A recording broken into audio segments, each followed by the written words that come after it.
बरं आता फिरलाव गेला तुम्ही इकडे बुटीतला वगैरे इकडे आल्यावर तुम्हाला कसा वाटला?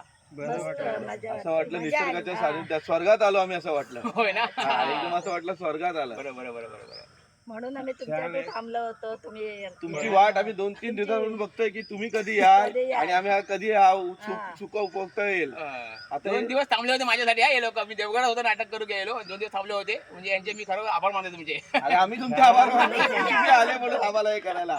पण आता 2024 गेलं 2024 झालं पण 2025 मध्ये तुम्ही आम्हाला नवीन काय द्याल असं आम्हाला विचारायचं तुम्हाला की आम्हाला नवीन काय भेटेल.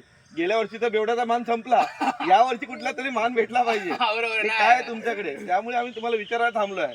ओके नाही भेटणार म्हणजे आता कसं आहे 2024 गेला बरोबर 2025 येत आहे. ओके समजलं ना. तर माझं असं म्हणणं आहे की सगळ्यांनी म्हणजे टेन्शन मुक्त राहायचं असतात म्हणजे अटॅक बिटॅक येऊ नये असं मला वाटत असतात ना तर काय करायला सांगून ठेवतोय. तुम्ही कसं म्हणता बाय 24 गेला 25 आला बरोबर ना. जर तुम्हाला टेन्शन मुक्त राहायचं असतात तर काय करायचं बघा म्हणजे अटॅक 100% येणार नाही. ओके मागे काय झालंय ना विसरून विसरून जायचं बरोबर समजला. पुढे काय होणार आहे चिंता करायची नाही तर देवावर विश्वास ठेवायचं समज ना. फक्त आता चालू जगताना उत्तम कर्म करायचा चांगला वागायचा आणि आनंद घ्यायचा 100% अटॅक येणार नाही. ऐकला बा.